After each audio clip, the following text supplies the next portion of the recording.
बिलासपुर के CIMS hospital में चिकित्सा लापरवाही का एक और गंभीर मामला सामने आया है। एक महिला मरीज गिरिजा ने आरोप लगाया है कि उसे गलती से गर्भपात का इंजेक्शन दे दिया गया, जिससे उसके 5 महीने के शिशु का गर्भपात हो गया। गिरिजा के मुताबिक ये इंजेक्शन दूसरी गर्भवती महिला कविता के लिए था, लेकिन लापरवाही के कारण उसे लगा दिया गया। इस घटना के बाद मरीज और उसके परिजनों ने सिम्स हॉस्पिटल के महिला डॉक्टरों के खिलाफ एमएस से शिकायत दर्ज कराई है। दूसरी ओर सिम्स अस्पताल के एमएस डॉक्टर लखन सिंह और महिला विभाग की एचओडी डॉक्टर संगीता जोगी ने इस तरह की किसी भी घटना से इनकार किया है। अस्पताल प्रशासन का कहना है कि मरीज को पहले ही ब्लीडिंग की समस्या थी, इसलिए उसे कोटा से सिम्स रेफर किया गया था। हालांकि एमएस ने गलत इंजेक्शन लगाने के आरोपों की जांच कराने की बात कही है। मामले को लेकर परिजन अस्पताल प्रशासन पर लापरवाही के गंभीर आरोप लगा रहे हैं। मैं यहाँ अपना पेट दर्द लेकर ठीक कराने आई थी, क्योंकि मेरा पेट दर्द गांव में ठीक नहीं हो रहा था, इसलिए मुझे यहाँ भेजा गया था। तो मैं यहाँ अपना पेट दर्द लेकर आई थी कि शायद मेरा पेट दर्द यहाँ ठीक हो जाएगा करके। तो डॉक्टर्स ने भी यहाँ पूरी कोशिश की मेरा पेट दर्द ठीक करने के लिए, इंजेक्शन लगाए, बॉटल्स चढ़ाए, उससे मेरा पेट दर्द ठीक हो गया था।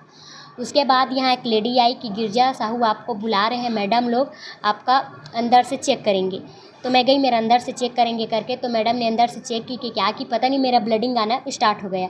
जब मेरा ब्लडिंग आना स्टार्ट हुआ तो मैडम बोली कि हम आपका धुलाई कर दे रहे हैं और आपका धुलाई करेंगे, उसके बाद आप में का पीटी लगा देंगे। बोले मैं बोली तो मैडम मेरे को तो धुलाई नहीं करवाना था, आप धुलाई कैसे कर सकती हो, वो भी मेरा बिना परमिशन से, ऐसे करके। तो नहीं, आपका बच्चा दानी का मुँह थोड़ा सा खुल गया था, इसके वजह से आपका बच्चा पेट में नहीं रह पाता, हम लोग धुलाई नहीं करेंगे, फिर भी से वो बच्चा गिर जाएगा। तो आप क्या चाहती हो? तो ठीक है भाई, जब बच्चा दानी का मुंह खुल गया, आप दवाई डाल चुके हैं तो कर दीजिए। उसके बाद फिर थोड़ी देर बाद 5-10 मिनट बाद डॉक्टर्स चिल्लाने लगे दूसरे डॉक्टर्स को कि तुमने कविता की जगह गिरजा नाम की औरत को क्यों लाई, तुम्हें तो कविता का धुलाई कराना था, गिरजा का नहीं कराना था। तब हमें पता चला कि किसी कविता नाम की पेशेंट का, जो कि 7-8 महीने पेट में थी, उसका बच्चा पेट में ही ख़त्म हो गया था, उसका धुलाई कराना था। तो ये लोग उसके चक्कर में मुझे लेकर आ गए और मेरा धुलाई कर दिए। तो मेरे अंदर में 5 महीने का बच्चा था। मैं 8 तारीख को सोनोग्राफी कराई थी, तो 8 तारीख को सोनोग्राफी कराई थी तो मेरा रिपोर्ट नॉर्मल था। मेरे वाइफ 5 मंथ से प्रेग्नेंट थी, तो उसको कुछ अचानक से दर्द हुआ, तो यहाँ मैं सिम्स लेकर आया। उसको सिम्स लाया तो उसको कुछ बाटल दिए और इंजेक्शन लगाया सर। उसके बाद दर्द कम हो गया। फिर दूसरे दिन उसको इंजेक्शन और बाटल दिए, दर्द कम हो गया।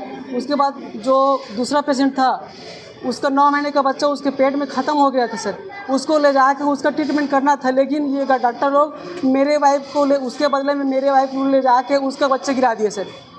और मेरे वाइफ के पेट में अभी बच्चा फंसा हुआ है, अंदर में ही है, लेकिन ये लोग कुछ एक्शन नहीं ले रहे हैं, ना ही डिस्चार्ज कर रहे हैं, और उसको पॉइजन फैलने का खतरा है। मेरे अभी 1 साल का बच्चा है, वो घर में है अभी, और डॉक्टर से बात करने की कोशिश करें, लेकिन डॉक्टर लोग बच रहे हैं। जो ये काम किए हैं, मेरे बच्चे का गर्भपात किए हैं, उससे मैं बात करना चाह रहा हूँ, लेकिन उनको 10 मिनट टाइम नहीं है। उसका शिफ्ट था, लेकिन डॉक्टर लोग बोल रहे हैं कि अभी शिफ्ट वो नहीं आएंगे बोल रहे हैं। तो 10 मिनट सर वो मेरे से बात नहीं कर सकता हो, कि कितनी बहुत बड़ी लापरवाही है उन लोग का सर। ये कार्रवाई चाहता हूँ सर, और यहाँ से मैं डिस्चार्ज चाहता हूँ जल्द से जल्द। मेरे वाइफ खतरे से बाहर हो सके। डिस्चार्ज कोई बात ही नहीं करना चाह रहे हैं सर, अंदर में घुस गए हैं सब, कुछ बातें नहीं करना चाह रहे मेरे से। 1 घंटे हो गया सर मेरा।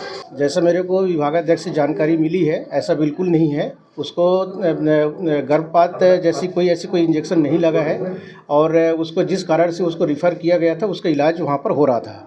ये कहना परिजनों को बिल्कुल सहमत नहीं हूँ। यदि मेरे डॉक्टर बोल रहे हैं तो मुझे उस पर विश्वास करना पड़ेगा। नहीं, ऐसी कोई इंजेक्शन मेरे को जो जानकारी में दी गई है, हाँ ब्लीडिंग का शायद उनका समस्या था, तो ब्लीडिंग की इंजेक्शन दी गई है, और उससे अलावा कोई इंजेक्शन नहीं दी है। उनके सुनने में, या फिर वहाँ पर बहुत सारे पेशेंट रहते हैं, बहुत सारे इंस्ट्रक्शंस होते हैं, तो सिस्टर को उसके किसी के नाम से यदि दिया गया है कि इसको भी देना है, इसको भी देना है, तो वो सिस्टर को ऐसे इंस्ट्रक्शंस रहते हैं। इसके बारे में मुझे कोई जानकारी नहीं दी गई। जिसके बारे में आप जो जानकारी ले रहे हैं जी, जो मरीज है जिसके बारे में जो शिकायत कर रहे हैं परिजन, उसके बारे में मुझे जानकारी दी गई है। उसके बारे में हम जाँच कराएंगे, और उसमें यदि ऐसे कुछ वो होगी तो उसमें चिकित्सक के आपस में इस तरह से वहाँ पर बात करना, और किस इंजेक्शन के बारे में बात है, उसके बारे में हम डिटेल में जांच कराएंगे।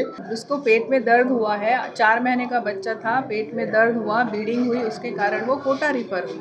कोटा से फिर वो हमारे यहाँ रिफ़र हुई, ठीक है। उसके पास एक सोनोग्राफी था, जिसमें लिखा हुआ था कि उसका फूल नीचे है। जो फूल नीचे होता है तो ब्लीडिंग होती, और उसका इलाज करने के लिए इंजेक्शन लगाया गया। वहाँ पर 2 लोगों को इंजेक्शन लगना था, लेकिन 2 नहीं, हमारे पास 8 मरीज एक साथ थे। हाँ। क्योंकि कोई नहीं, इसके कविता बारे नाम में की तो कविता भी मरीज- थी जो मिस्ड अबॉर्शन मैडम वाली जो थी। कविता मरीज है जो बता रही है गिरजा कि उसको हो गया इंजेक्शन लगना था, उसकी जगह उसको लगा दिया गया। नहीं, उसके बाद विवाद ट्राइनोस्टेट हुआ तो है। इसको भी लगना था, दोनों इसको को भी लगना लगा, था। दोनों को लगना था।